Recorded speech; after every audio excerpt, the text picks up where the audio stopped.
दोस्तों नमस्कार। दोस्तों आज हम बात करेंगे 22 अप्रैल की, जिसका संबंध एक हत्याकांड से है। वो हत्याकांड प्रमोद महाजन हत्याकांड से संबंधित है। दोस्तों ये कहानी शुरू करने से पहले आपसे आग्रह है हमारा कि जिस किसी ने चैनल को सब्सक्राइब नहीं किया है, कृपया चैनल को सब्सक्राइब करें और ज़्यादा से ज़्यादा लोगों को शेयर करें, ताकि हमें मोटिवेशन मिले और हम इस तरह की कहानियाँ आपके सामने रखते रहें। दोस्तों वीडियो को शुरू करते हैं। 22 अप्रैल का वो दिन था जिस दिन प्रमोद महाजन की हत्या हुई।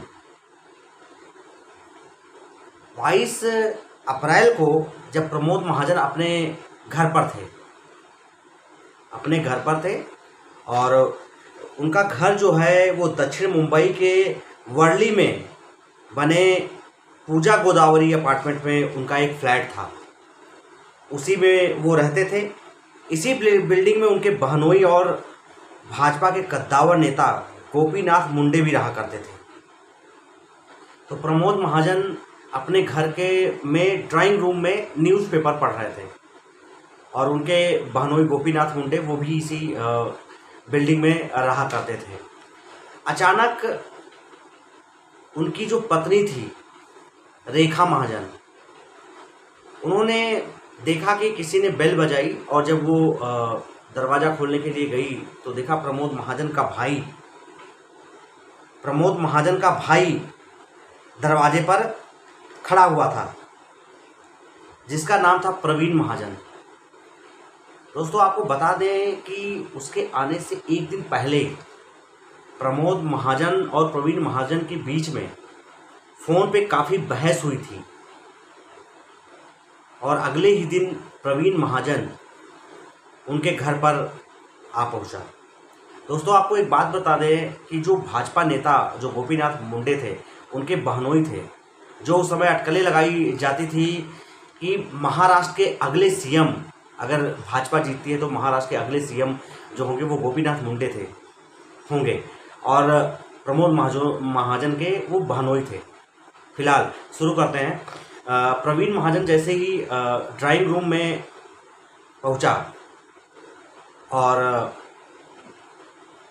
सोफे पे प्रमोद महाजन बैठे हुए थे, उनके सामने जाके सोफे पे बैठ गया और उनकी पत्नी जो रेखा महाजन थी वो चाय बनाने के लिए किचन में चली गई। उसके बाद दोस्तों प्रवीण महाजन ने शिकायतों पे शिकायतें करने में वो लग गया। प्रवीण महाजन खोपड़ी को नीचे किए हुए न्यूज़पेपर वो पढ़ रहे थे, क्योंकि कहा जाता है कि जो प्रवीण महाजन था वो हमेशा उनसे शिकायतें किया करता था। वो उसका ये कहना था कि आपके माध्यम से आपके नज़दीकी फ़ायदा उठाते हैं आपके एक नेता होने का, क्योंकि बीजेपी में उस समय एक कद्दावर नेता कहे जाते थे प्रमोद महाजन। उन्हें फंडिंग मैनेजर कहा जाता था बीजेपी का, क्योंकि वो बीजेपी के लिए वो पैसों का कलेक्शन करते थे। तो वो इसी कसम में था प्रवीण महाजन की जब दूसरे लोग प्रमोद महाजन की वजह से पैसे कमा रहे हैं तो मैं तो इनका भाई हूं, मैं क्यों नहीं कमा सकता। प्रमोद महाजन इस चीज को इग्नोर करते थे और प्रवीण महाजन ने जब प्रमोद महाजन से कहा कि मैंने कई बार आपसे मिलने की कोशिश करी और आपने मना कर दिया, तब प्रमोद महाजन ने कहा कि अगर आपको और शिकायतों के अलावा कोई अगर बात है तो आप हमारे सलाहकार से अपॉइंटमेंट लीजिए और मिलिए। इस बात पे प्रवीण महाजन को गुस्सा आ गई कि अरे मैं भाई हूँ और अपॉइंटमेंट लेकर मिलूँ। इसी बात पे उसको गुस्सा आई और उसने साइड से अपनी बंदूक निकाली और लगातार 3 गोलियां फायर कर दी प्रमोद महाजन बैठे हुए थे और वो खड़ा होकर उसने 3 गोलियां मारी और वो गोलियां ऐसे पड़ी कि वो जो आंतें और लीवर में जाके अंदर जाके धंस गई और जब 3 गोलियां मारी तो प्रमोद महाजन वहीं पर गिर गए।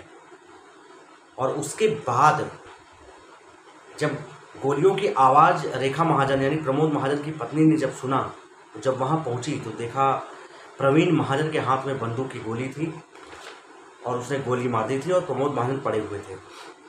उसके बाद प्रवीण महाजन तुरंत, जैसे ही वो जिस तरह से आया था वैसे ही वो सीढ़ियों से नीचे निकला और उसकी स्विफ्ट गाड़ी नीचे खड़ी हुई थी, वो उसी से आया था, लेकिन वो जाते वक्त उस गाड़ी को नहीं लिया और वो पैदल जाने लगा। और आगे एक ट्रैफिक हवलदार थे, ट्रैफिक पुलिस थे, उनसे उन्होंने बताया कि हमारी प्रमोद महाजन से लड़ाई हो गई। बहरहाल जैसे ही उनकी पत्नी ने देखा कि प्रमोद महाजन को गोलियां लग गई हैं, तब रेखा महाजन ने देखा कि प्रमोद महाजन होश में थे। तब प्रमोद महाजन ने रेखा महाजन से कहा कि बहनोई को बुला दिया जाए, यानी गोपीनाथ मुंडे को, क्योंकि वो उसी बिल्डिंग में रहा करते थे। तब रेखा महाजन ने आनंद फानंद में जल्दी से गोपीनाथ मुंडे जी को बुलाया। तब गोपीनाथ मुंडे ने जल्दी से हॉस्पिटल ले जाने की तैयारी करी और अपनी ही गाड़ी में उन्होंने कहा कि लीलावती हॉस्पिटल ले चला जाए उनकी पत्नी से, प्रमोद महाजन की। तब चूँकि उस समय उनको होश था, प्रमोद महाजन को बेहोश नहीं हुए थे, तब प्रमोद महाजन ने धीरे से कहा कि मुझे हिंदुजा हॉस्पिटल में ले चलिए। जब हिंदुजा हॉस्पिटल में, क्योंकि गोपीनाथ मुंडे भाजपा के बड़े कद्दावर नेता थे, उन्होंने पहले ही फ़ोन करके वहाँ बोल दिया था कि वहाँ हिंदुजा हॉस्पिटल के चीफ स्टाफ को कि ऐसी ऐसी बात हुई है और तैयारी कर ली जाए। जब हिंदुजा हॉस्पिटल ले गए तो डॉक्टर ने उनको एडमिट किया और पूरी ताकत लगा दी, क्योंकि उस समय प्रमोद महाजन का ऐसा कद था, बीजेपी के कद्दावर नेता के रूप में माने जाते थे। लगभग उनको बचाने की कवायद चली, क्योंकि उनका गुर्दा और आंतों में गोलियां पूरी घुस गई थी। और यहाँ तक कि बताया जाता है कि लंदन से लीवर ट्रांसप्लांट के लिए डॉक्टरों को बुलाया गया था। प्रमोद महाजन को बचाने की कवायद हिंदुजा हॉस्पिटल में चल रही थी, बड़े बड़े डॉक्टरों को लगाया गया और गोपीनाथ मुंडे खुद उनके सगे बहनोई थे। इसके बाद दूसरी तरफ जब वो ट्रैफिक पुलिस से सब कुछ बताया कि ऐसी ऐसी बात हो गई है, तो उन्होंने ट्रैफिक हवलदार ने प्रवीण महाजन को थाने में जाने के लिए बोला। तो वो थाने में जाकर उसने वहाँ के थानाध्यक्ष जो थे उनको बताया पूरी बात और कहा मैंने प्रमोद महाजन को मार दिया है। तब वहाँ की पुलिस ने उस समय जान लेने के आरोप में, जानबूझकर जान लेने के आरोप में इसी धारा के साथ उनको अरेस्ट कर लिया और जान लेने के उद्देश्य से उनको रिमांड पे भेजा गया और उनसे जांच पड़ताल चालू हो गई। उधर प्रमोद महाजन को बचाने की कवायद शुरू हो गई थी। तब पुलिस अपनी तहकीकात करने में शुरू हो गई कि किस वजह से आखिर प्रवीण महाजन ने प्रमोद महाजन को गोली मारी। तब प्रवीण महाजन ने जांच पड़ताल में पुलिस को बताया कि प्रमोद महाजन के कई ऐसे अनैतिक संबंध थे जो कि प्रमोद महाजन के परिवार ने इसको सिरे से खारिज किया और कई तरह की चीज़ों को लेकर प्रवीण महाजन ने कहा, जो कि प्रवीण महाजन पूरी बातों को बदलता रहता था, कभी क्या कहता था कभी क्या कहता था। हालांकि 12-13 दिन बाद प्रमोद महाजन की मौत हो गई और कुछ समय बाद जब उसे जेल भेजा गया, जेल भेजने का आजीवन कारावास की सजा दी गई। एक बार वो पेरोल पे प्रवीण महाजन बाहर आया और उससे कुछ दिनों के बाद ब्रेन हैमरेज की वजह से प्रवीण महाजन की भी मृत्यु हो गई। दोस्तों, उसके बाद इस केस को बंद कर दिया गया, लेकिन प्रमोद महाजन हत्याकांड में यानी प्रमोद महाजन मर्डर केस में कोई पुख्ता सबूत नहीं मिल पाया कि आखिर प्रवीण महाजन ने किस रंजिश की वजह से प्रमोद महाजन को मारा।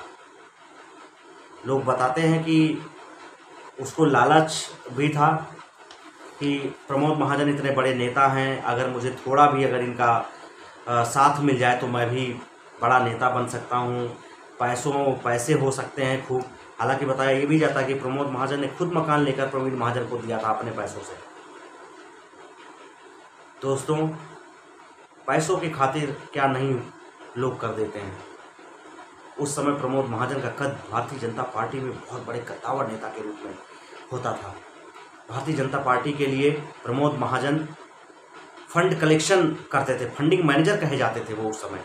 हालांकि आज तक भी ये पता नहीं चल पाया है, हालांकि उस समय के बाद जब दोनों की मौत हो गई तो ये फाइल हमेशा के लिए बंद हो गई और ये भी नहीं पता चल पाया कि उनकी मौत किस रंजिश की वजह से हुई थी, रंजिश थी या साजिश थी, क्या था। दोस्तों, आपको ये वीडियो कैसा लगा? अगर आपको अच्छा लगा तो आप इसे लाइक शेयर कीजिए और सब्सक्राइब कीजिए, ताकि मैं आप लोगों के सामने ऐसे ही वीडियो लाता रहूं। नेक्स्ट किसी वीडियो में फिर मिलेंगे। नमस्कार।